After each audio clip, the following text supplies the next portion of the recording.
Greetings and welcome to Conversations with Consequences. We are the ladies of the Catholic Association, bringing you witty and charming in-depth conversation on the topics that matter to you with the leading thinkers and movers of our time.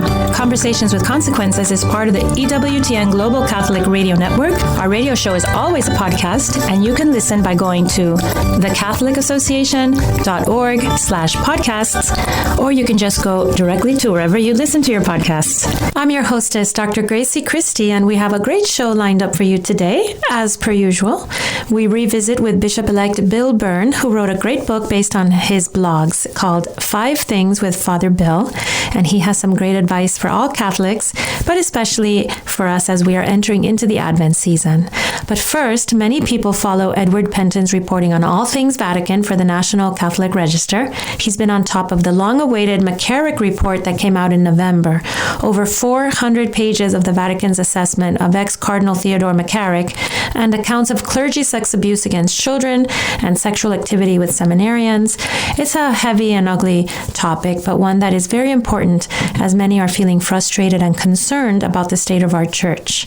So, good afternoon, Edward. Thank you for taking time to join us today. Good to be with you, Grazie. So, Edward, we wanted to ask you on to talk to us about the McCarrick Report. I have to confess to you that I have only leafed through it because for 2 reasons. Number one, it's over 400 pages long, and I have a family I have to care for.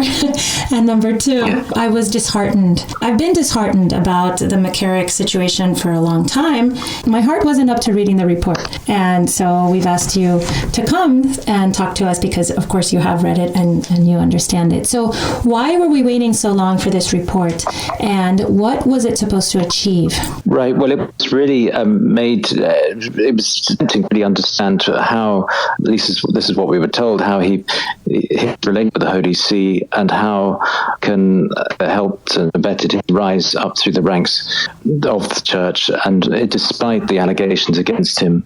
And it was really aimed, I think, at uncovering the documents pertaining to that. But as time went on, the Vatican actually decided to interview relevant people involved who are still alive, of course, who could actually give more information and shed more light on how he rose to become the most powerful chairman in America and also in the world as Archbishop of Washington.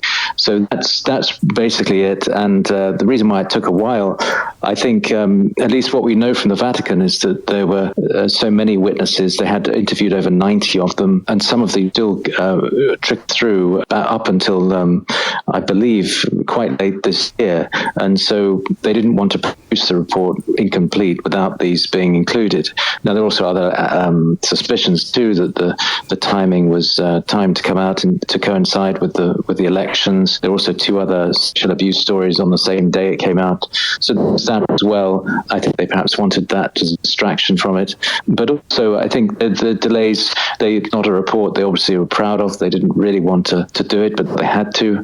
And those are the reasons why I think it took a bit longer than expected. So the object, correct me if I'm wrong, but the object was not so much to dig deep into the horrors that were perpetrated by McCarrick, but really to understand how they were allowed to continue for so long and how he was allowed to go from strength to strength. And as you say, become such a powerful man. Like, who really was responsible for shutting their eyes and turning their face away? Yes, right. And I think there's been a few misconceptions about the report. I think a lot of people felt it was going to be a real invention, getting right to the bottom of everything and how, every single aspect of McCarrick and his life and everything else, and who he knew and his financial connections and everything. But in the end, it wasn't that. It was simply, as I say, it was trying to uncover how he got up through the ranks. And there are gaps in it, though, and of course people are concerned that there's those who are living today in the hierarchy who owe their positions to McCarrick aren't really mentioned in the report, and so there's that gap as well. So it's although this, I say, the scope of this wasn't that wide. It was really, as I say, to look at that aspect of him, but not necessarily his connections and various other aspects connected to McCarrick. And as we said before, it's an over 400-page report. But if you could say in just a few sentences, if you could distill the report and say what was wrong with the church that he was able to grow like that and to achieve so much. I think one of the key aspects and the most disturbing, which I've written about, is the fact that even though many people knew about McCarrick's his behavior with seminarians, particularly in young priests, sharing beds in beach houses and so forth, these were kind of ignored. They were ignored, and they were, even though also two bishops were, somebody gave testimony that he was in company of two bishops, saw McCarrick groping a seminarian at dinner and got up and left, but then when they were asked to give testimony to the nuncio to see whether he was for the Archdiocese of Washington, they said they felt in good moral standing, and they basically didn't say anything about that incident. So these different things, these different aspects of neglect, I think are what's key in this document. This is what shines through, and that in a sense it begs questions about why the hierarchy, bishops were so kind of indifferent to this sort of behavior, didn't get a sort of free pass, weren't that concerned about it, and it was only when it was a minor involved that they actually took serious action. So these are, I think, the main question that the document raises. And as Cardinal Raymond Burke said, as listener will know, he's an expert in canon law, he said he wondered why there were no canonical measures earlier on when this behavior was going on with seminarians and so forth. Why were there no alarm bells ringing then and canonical then? And what seems to be clear is that the measures taken were always inadequate. They were never really sufficient. They weren't going to really bring it to line. And so what you get from this report is a serious failure from the hierarchy to really take the necessary steps to bring McCarrick into line and to further his rise up the ranks. Yeah. And is this failure, does it have its foundation in sort of an acceptance of homosexual behavior in priests, that these are adults, that these are adult men behaving this way, and we can wink at it and pretend it's not happening? Is that where the foundation lies? Well, I think that's what it shows. It obviously doesn't spell out that fact, but I think what you can see lines of these different stories is that because perhaps there's a certain prevalence of this going on in the church, in seminaries and elsewhere, that they felt that there wasn't the will necessarily to tackle this strongly enough, and it seems to have been there's be a lot of compromising going on, because one can sort of put together, because there was this tacit acceptance of such behavior, at least not as serious as sort of mild misdemeanors. That's the message you get through this. But that can come from this. That sort of reaction is obviously not sufficient, and I think they'll think that stronger action can, if this happens again. Is this something that regular lay Catholic Americans will find shocking reading it, because maybe lay people are more innocent than the bishops as far as priests' activities? Well, yes. I mean, there are some very disturbing passages in there. That mention of the bishops is one of them, but it's not a pleasant reading. But I think at a slightly what would one say, jaundiced view, I suppose, or rather not a fair view really of what the church is like. I mean, this is still, I think, a minority, but at the same time, one's often heard of this goes on in certain seminaries, and so it's certainly not without foundation. But how widespread it is, it's anyone's guess. But yeah, it's not something you really want to read unless you're really interested in finding out what actually happened, and it's not the most wholesome reading, certainly, I would say. Do you think it turns out that in American seminaries there's different kinds of seminaries, or there was a time in which these kinds of behaviors were winked at in certain seminaries, and they had, I know here in Florida I did hear the stories of one particular seminary where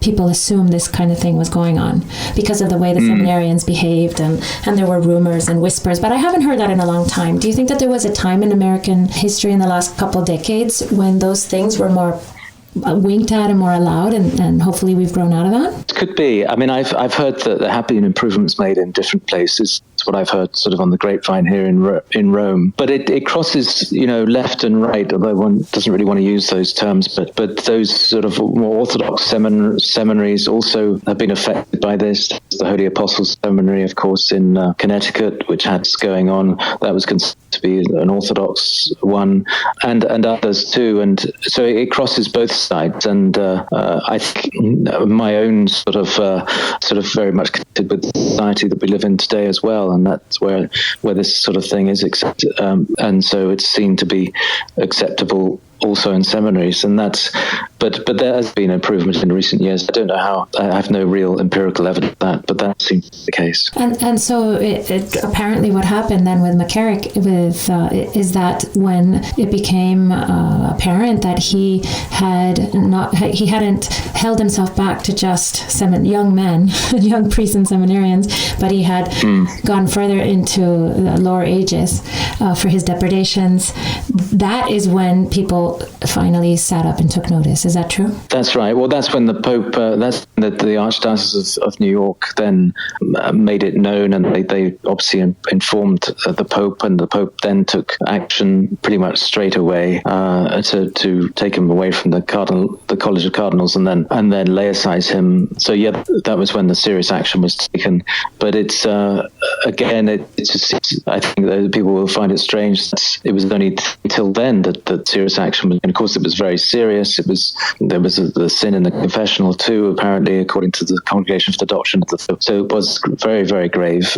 But even so, it's grave all the way through, I would say. And you mentioned the word Pope, and one of the things that people have been waiting for the document for was to understand which of the popes was knowledgeable about what was going on, who had been informed, who hadn't been informed, who acted and who didn't act. What did you come away with reading the report? Yes, well, I mean, it does seem to be a lot of the lion's share of the blame on John Paul, and in a sense there is culpability there, because it was John Paul II who promoted him. McCarrick rose through the ranks under John Paul II. It was John Paul who appointed him to Washington D.C. despite receiving evidence of these misdemeanors and this misconduct and abuse from the past. Now you could argue that he was deceived. He knew McCarrick going back a long way. He first met him on a trip to the United States when he was still a cardinal.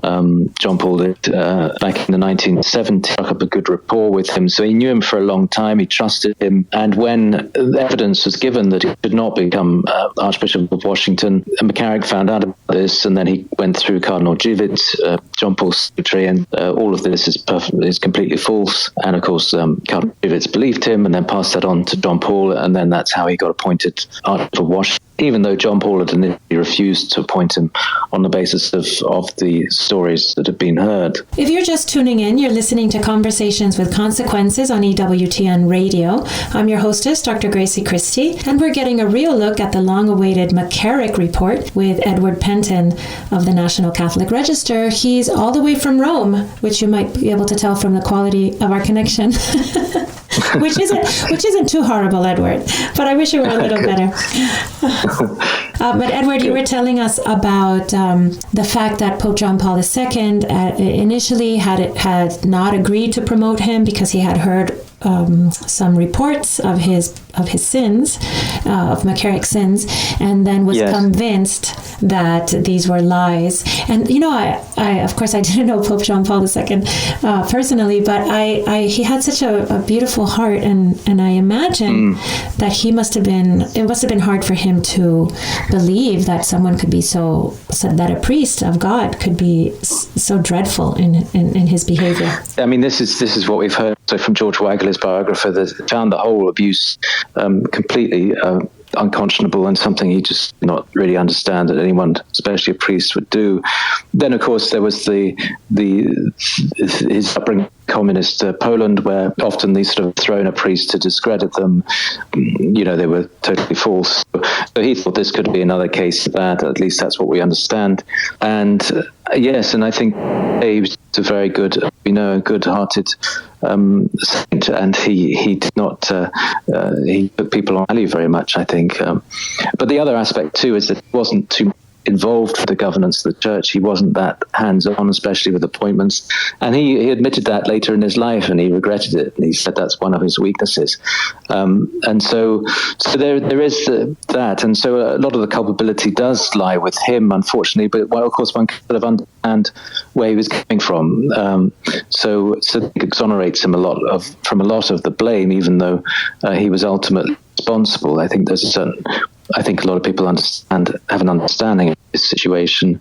And of course, there's Benedict too, who tried to impose certain discipline on him and obedience that was largely overlooked, and you could argue a bit negligent and not really followed through, and should have been issued more sanctions. Again, we come back to the fact that this behavior was sort of given a very much a light touch, and not given the sort of discipline that perhaps many feel was warranted, and certainly it's with Benedict as well.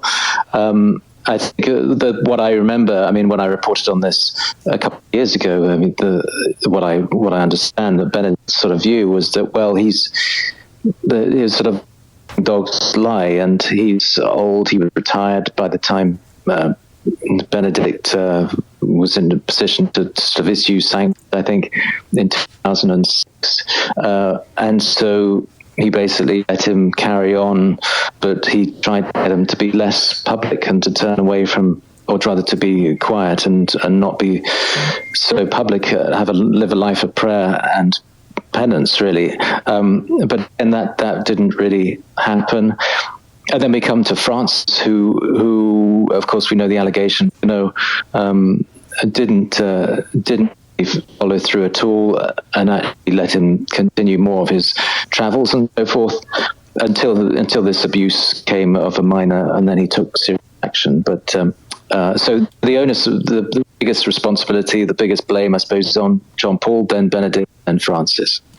If the foundations of the lack of accountability for McCarrick if the foundations are in an acceptance of homosexual behavior as something that can be accepted in anyone, but even priests, then does Pope Francis's his complicated way of speaking about civil unions, for instance, that this thing that just came up recently, is he now contributing to the same problem by not being more clear on the Catholic position and our values and our ideals?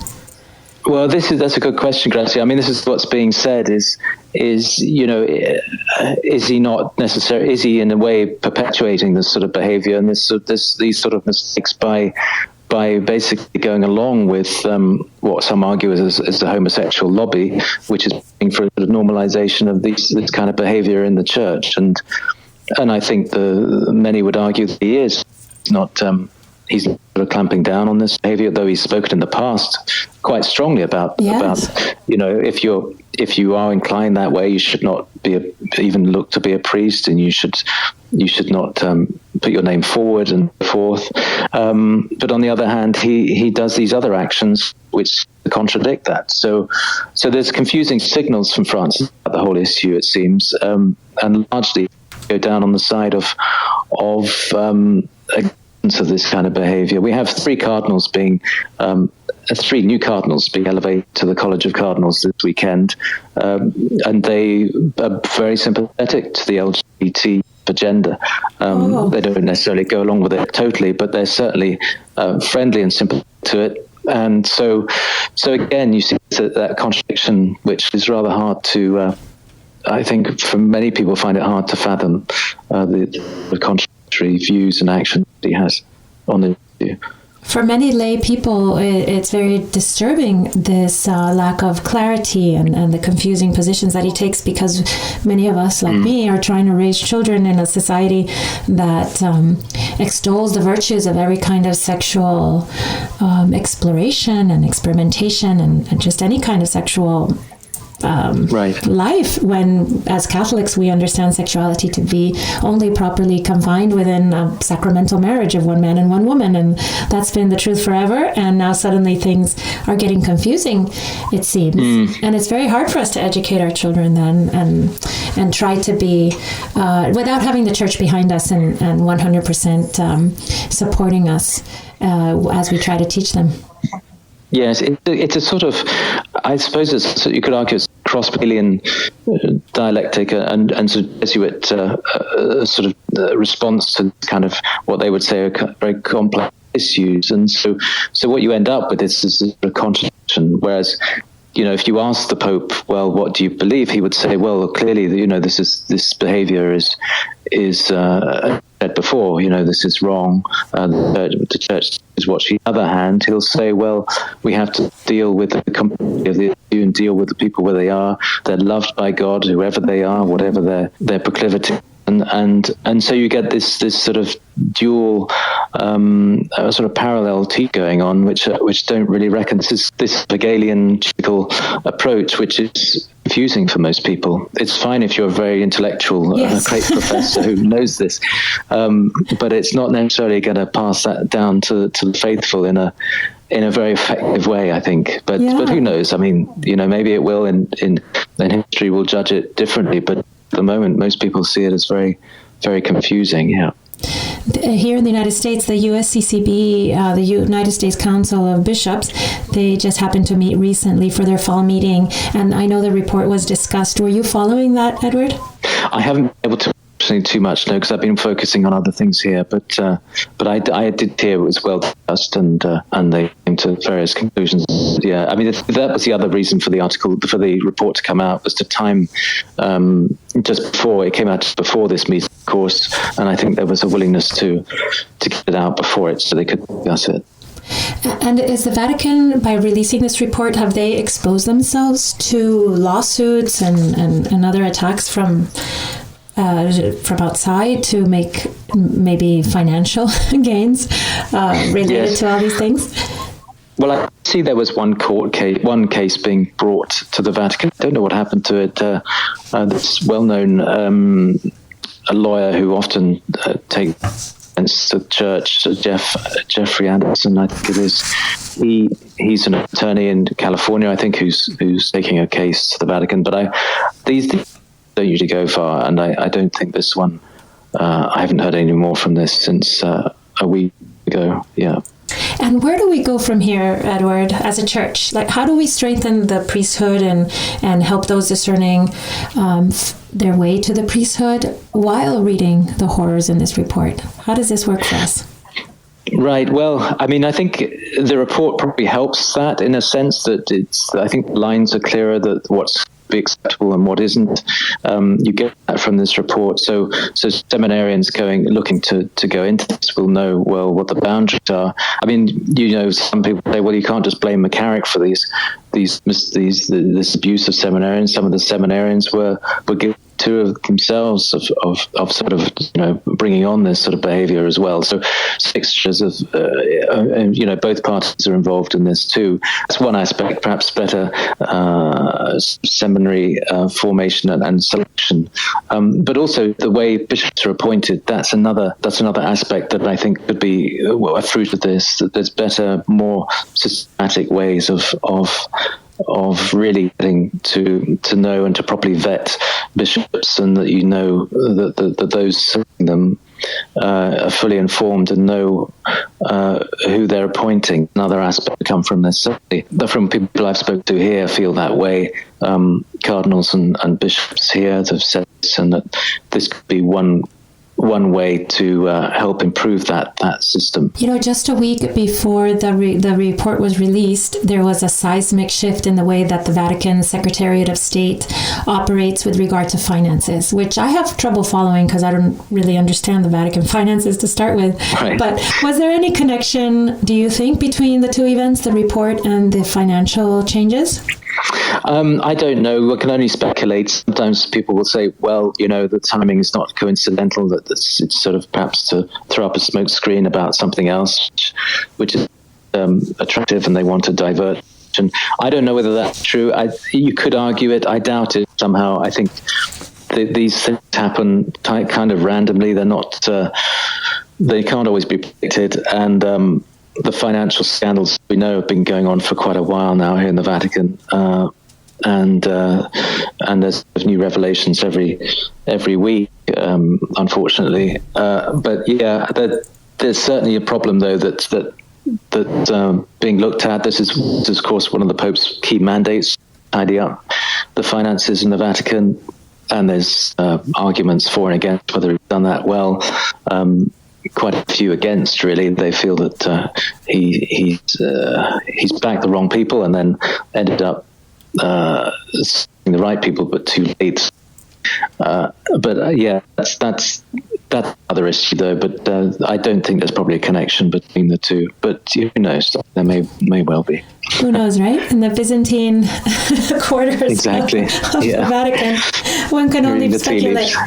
Yeah. and Edward, our time is almost up, but I wanted to ask you, what's it like in Rome these days?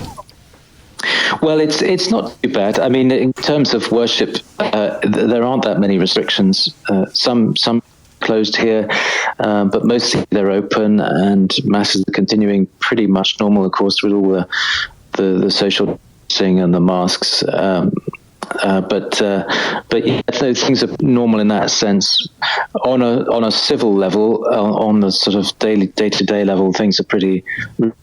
We have masks have to be worn outside. You have to, the restaurants and there's curfew from 10 to 5 in 10 p.m. till 5 in the morning. So it's pretty strict, really. It's I mean, I never thought I'd sort of experience a curfew, but we've got that. I just thought that was sort of last thought when there was a really bad emergency, but that's what we've got. So yeah, it's pretty serious. Well, I hope that things get better in Rome soon, Edward. Here in the United States, we're also experiencing lots of things that we didn't expect to experience. And thank you so much for your insights and your candor on such a heavy but important topic for everyone. Listeners should always keep up with all things Vatican by reading Edward Pentin's work at the National Catholic Register. And again, thank you very much, and we hope to have you back again soon. Sure. Thanks, Grazie. Always good to talk to you. If you're just joining us, you're listening to Conversations with Consequences on EWTN Radio. Every morning, the Catholic Association reviews all the latest news and sends our subscribers a carefully curated collection of the most important news of the day. Items are specifically selected for a smart Catholic audience like you. Don't let the world take you by surprise. Subscribe to our daily media roundup at thecatholicAssociation.org.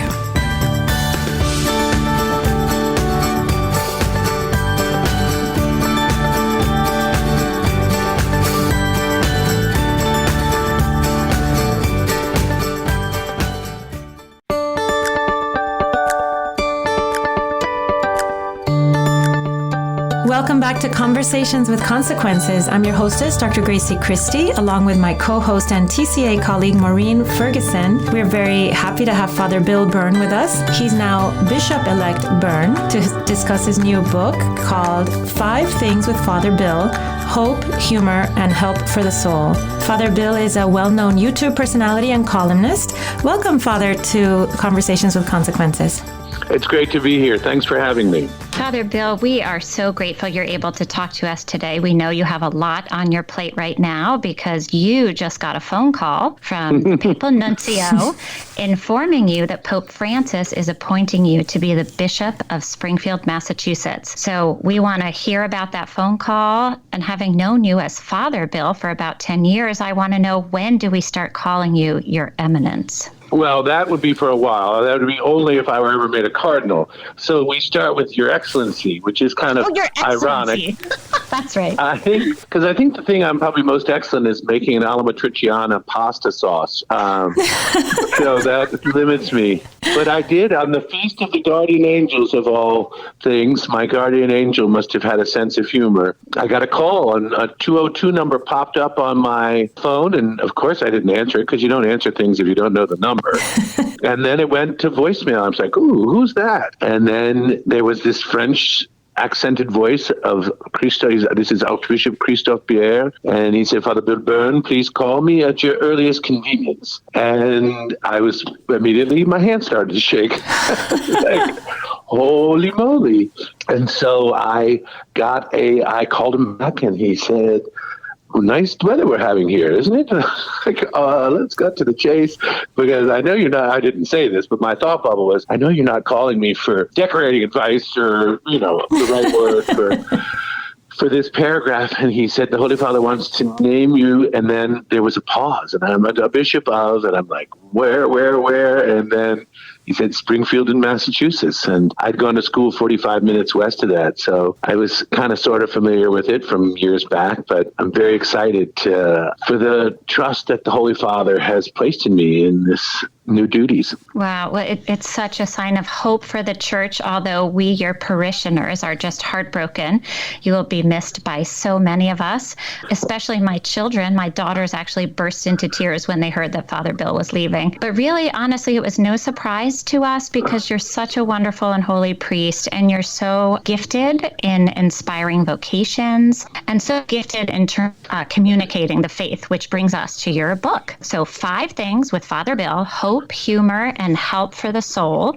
We hope all of our listeners will pick up a copy for themselves, maybe order multiple copies. It's a great Christmas gift, great gift for any occasion, really. But tell us, what led you to write this book? It began as a series of columns that I had written in our Catholic Standard newspaper, and I had done it for years. And suddenly I thought, wow, these could be a book. And your neighbor and my old friend from high school and college, Mark Schreiber, was the one he hounded me. It's not like suggested. It was more like he wouldn't talk about anything else until I actually did it. And so Loyola Press, I put them all together, and Loyola Press tidied them up and put some awesome illustrations. And it was released the day after I was named a bishop.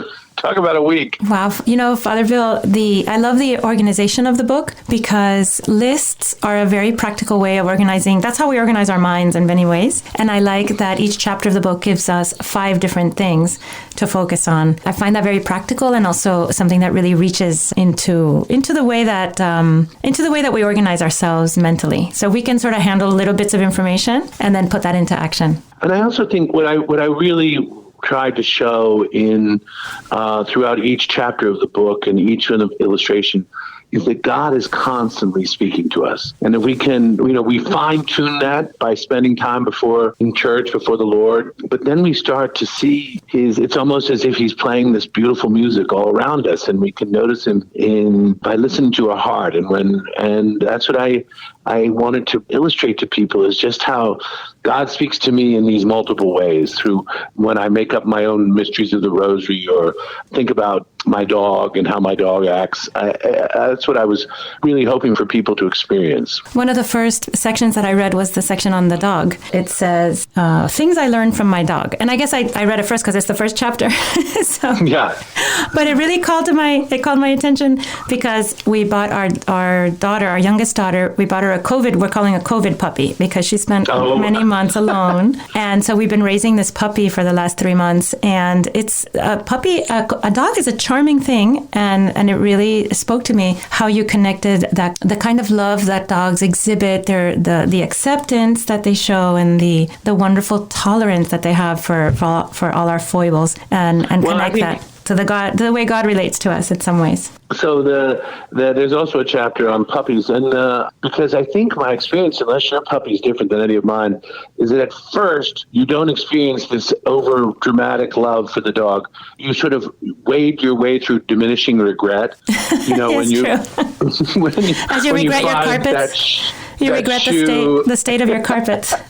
Yeah, and the pillows, that throw pillow you loved is, now been gnawed on, and then eventually the dog and you grow together, then it becomes much more fun. So hang in there. So the book title comes from your columns you mentioned, and it's organized in these short little chapters, which I love, because I feel like in our age of technology, all of our attention spans seem to have gotten a little shorter. So there are 50 short little chapters, but the common theme seems to be about really embracing joy. It has such a joyful tone. So tell us, why is this so important for us Catholics? And you're just uniquely talented in conveying that joy. What's the secret of your joy? I think, the secret of my joy, of course, is the Lord, knowing how well I'm loved.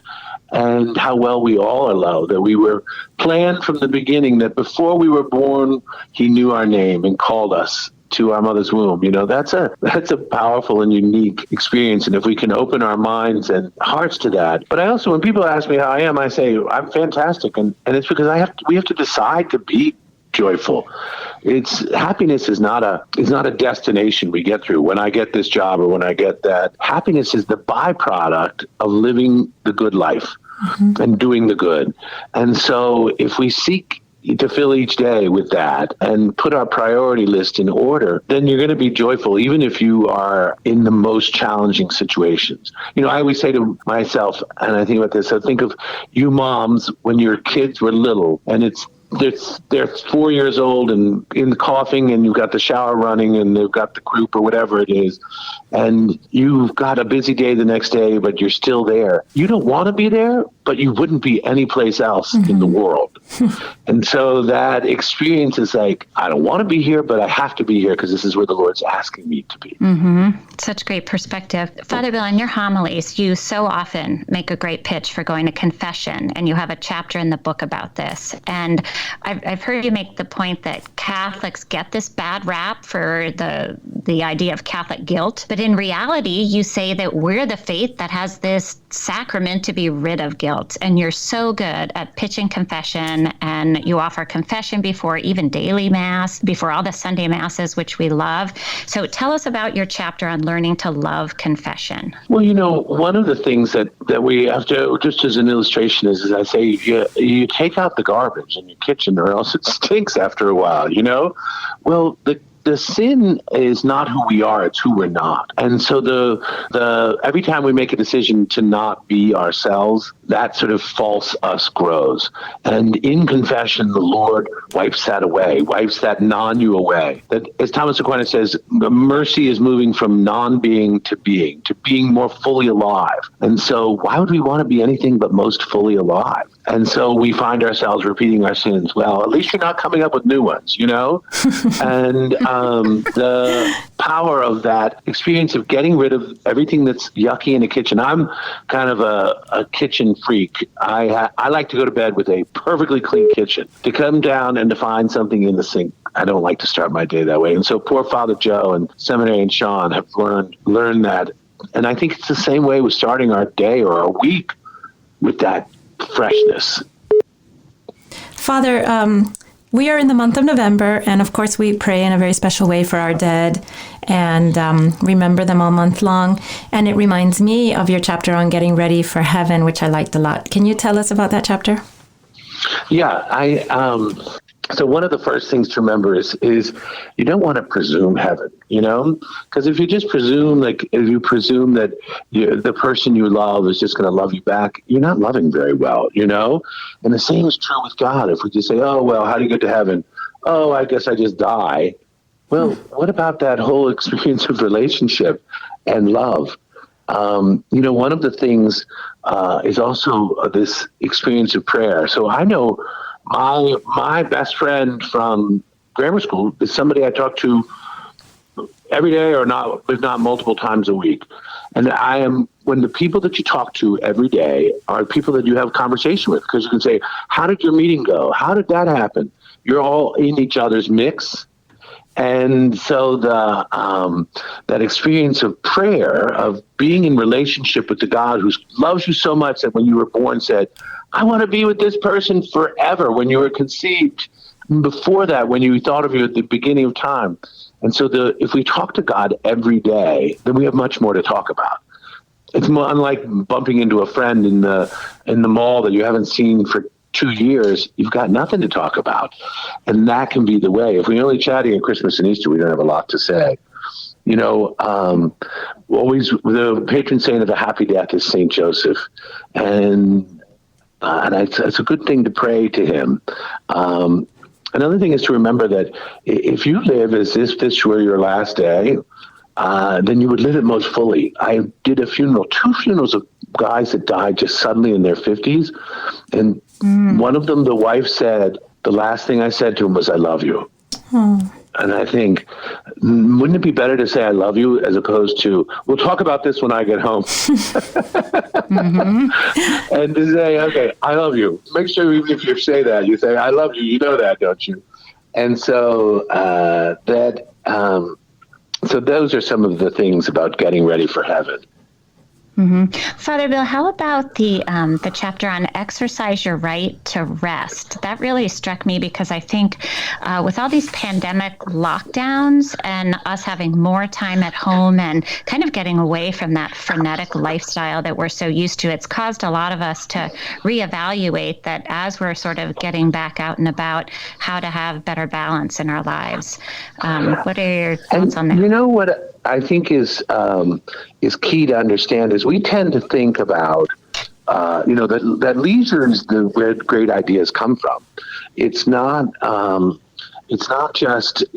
from just toil and working every day, but where does great poetry come from? Where does great love come from? Not from frenetic energy. And so in a way, we should be, instead of resting so that we can work harder, we should be working so that we can rest better. And that's really the end and the goal, because that's the resting is where prayer happens. It's resting in the Lord. Our liturgical experience should be that of play, not of duty. And so if you sort of translate that, you have to plan ahead to make sure you're creating space in your week so that Sunday is a restful day. How many of us, when we were, I don't know how, when I was little, you couldn't do anything on Sunday because the stores were all closed. And so it wasn't like there was a lot of errands to run because of the blue laws. And how great was that, I think. And the sports, I think now the children all have sports on Sundays, and it used to be a day of family rest. Not just one team, but multiple teams. One of the things I think that unless you are like a trauma surgeon, the odds are you don't need to do what you need to do on a Sunday. So true. That if we really put aside, the things that we think need to get done, well, then we will get them done more efficiently the next day. I think it's also time to do what you love and what you rejoice in. That's when you take a walk, or you grab the big paper and your frappa latte and just lounge around after you've had church and take some time to pray and say a rosary. One of the things I think that can be really hard, especially in COVID, is we're so socially isolated. And what a great thing to do on a Sunday to have either go visit in the yard or have a virtual visit with people where you're not rushed. You're just catching up. And then, God gives us 168 hours a week, and 167 of them are his gift to us. The 1 hour that we go to Mass on Sunday is our gift back to him. And if you think about it, it's kind of a measly return if that's it. And so really maybe taking the time to worship God and to be with him, and then extend that to say, as you sit around the dinner table to talk about the blessings of the week, or what did you hear in the homily, or so that you have a time to sort of break it open and just be leisurely about it. You're so good, too, at always reminding us to really celebrate the feast days and the solemnities. You always give us a reminder. Maybe it's a good night to crack open a good bottle of wine, or have a extra bite of your cheesecake or something like that. Exactly. To celebrate the feast days. Yeah, we've lost that sense of like you also have feast a chapter day. that you'll exactly right. Well, some of us, some of us are a little too good at feasting. Yeah, I know. I agree. You also have a chapter that deals with Mass etiquette, which I think is, it's just interesting because we went so long watching Mass online, and maybe at the beginning of the pandemic, we were good about sort of the formality of that. But as time went on, we found ourselves, slouching on the couch in our pajamas during online Mass. So I love that you had that chapter on Mass etiquette. And it's also, I think, the reason that I wrote that is because I had a woman in my last parish who was there with 2 little kids, and the kids were squirmy, and one of the old coots in the church said, you should take them outside. Well, I found out about this. The woman left sobbing, and it turns out she wasn't even Catholic. She had promised to support her husband, who was raising the kids Catholic, and he was a Marine fighting in Afghanistan. Oh my gosh, Father. And I'm saying, you never know what people's lives are about. So one of the things to give a perspective is like, you know, the old guy who can't hear, if your kid's squirmy, you might want to take the kids out. If the kids are squirmy, be grateful that they're in church at all, you know, to give different perspectives on maybe a little more empathetic experience of how we view each other in church.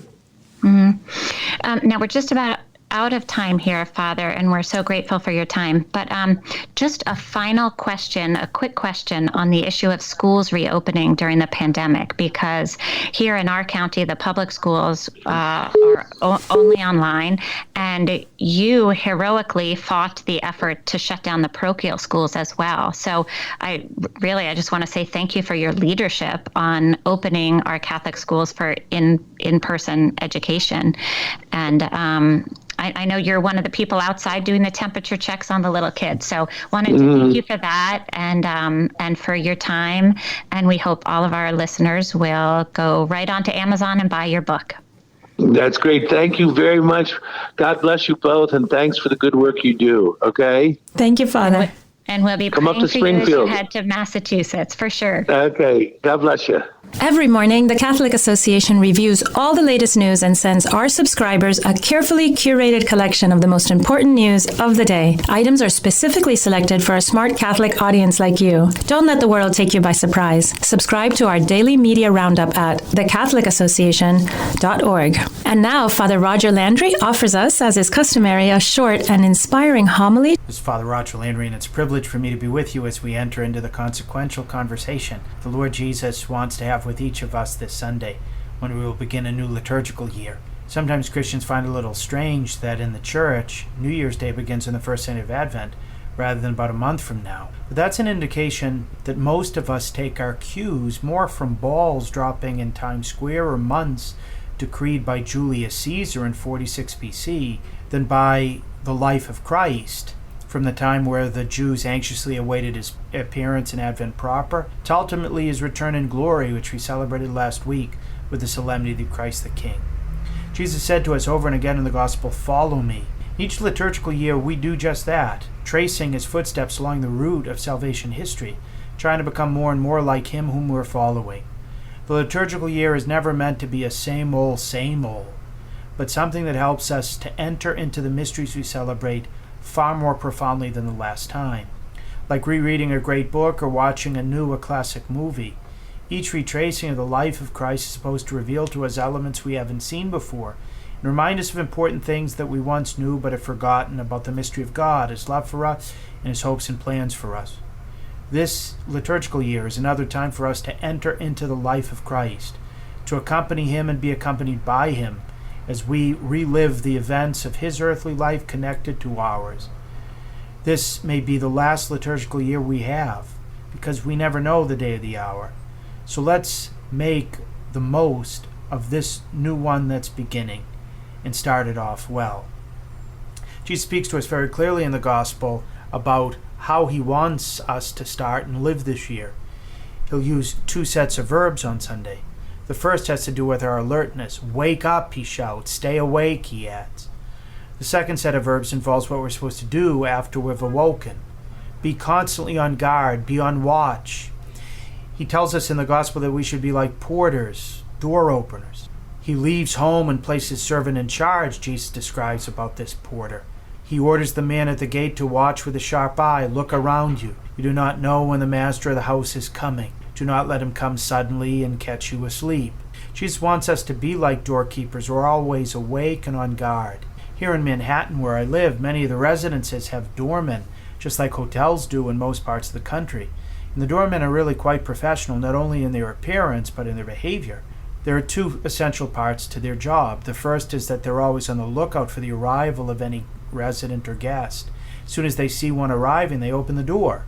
If the residents are returning from a trip or shopping, they help with the bags or other things needed. But they also have a second job, namely to prevent those who shouldn't be entering from doing so.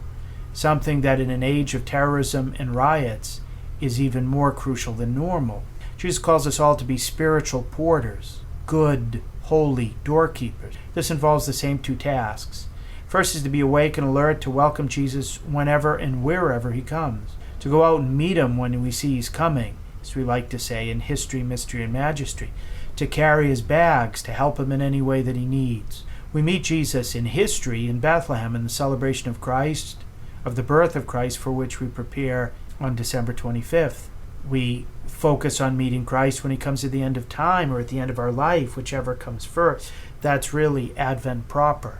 But then we profit from both of these other types of spiritual preparation to meet Jesus in the present. For example, in the Eucharist, in prayer, and sacred scripture, and the various disguises he takes, like the poor, the sick, the lonely, the imprisoned, those we might consider enemies, those around us right now, or even the priest speaking to you on his behalf. We're called to be awake and alert for his presence at all times, and to open up the door when he comes so that he might enter. As Jesus tells us in the book of Revelation, "Behold, I stand at the door knocking. If you hear my voice and open the door, I'll come in and eat with you and you with me." We're called to meet Jesus with joy, with great loving expectation, and let him come into our hearts. We are in reality temples of God's presence. God wants to dwell within us. We're called to open up our hearts to him so that he can, in fact, come and dwell. But the door has only one handle, and it's on the inside, as so much Christian artwork shows. The second task we have as porters is to lock the door to those who shouldn't enter, who want to enter only to do damage, harm, and destroy. The first person we need to lock it to is the devil, who seeks to come into the temple of God we are called to be and wreak all types of havoc. The devil often comes, we know, in disguise, so we have to be particularly on guard. The second thing we need to be vigilant is to lock out all forms of sin, as well as those who are trying to lead us into sin. There are certain people whose presence takes us away from God. It's not that they're necessarily bad people, but whether it be their polluted language or exaggerated worldliness or excessive desire to have us engage in worldly activity or sinful activity with them, we need to be on the lookout, like a good doorman at the White House. We might add that there's a third thing that a doorman sometimes needs to do. Even if he's good at welcoming residents and guests, even if he's superbly kept out those who shouldn't enter, he likewise needs to keep the lobby clean and swept. So we have to do the same as spiritual doormen. Just like Jesus cleansed the temple, so we need to cleanse our souls. And Jesus wants to help us to do that, taking out his own broom through the sacrament of reconciliation. We don't know what will happen with COVID, and so I'd urge you not to procrastinate on the most important thing you need to do to make straight the path of the Lord into your life this Advent, and make a good confession right at the beginning of Advent. So, in conclusion, Advent is meant to be a time of spiritual reawakening, of rebirth, as we return to what should be the proper foundation of our life, Christ himself, and build our life on him. We have to get up from any spiritual somnolence and stay alert in prayer. We have to get excited because the Lord is coming, and we will get excited if our hearts are truly set on him. The candles of the Advent wreath, for example, are meant to show our growing hunger for God week by week with every new candle alight. Third, have to get moving, journeying out to meet Emmanuel, our divine Messiah who comes. Advent is a little bit like the gun at the start of a marathon that gets us to begin a spiritual sprint, to run with haste, to meet Christ in all the ways he comes. As this new liturgical year begins, after many difficult months for all of us, let us respond to God's help to make this year the best spiritual year of our life, a true year of the Lord. God bless you. Thank you, Father Landry. To hear more from Father Landry, check out his website at catholicpreaching.com, and you can also catch his writings at EWTN's own National Catholic Register. A big thank you to all our listeners for joining us. I hope that this show was helpful. I hope that it gave you more peace and more hope and more joy, and you go with our prayers.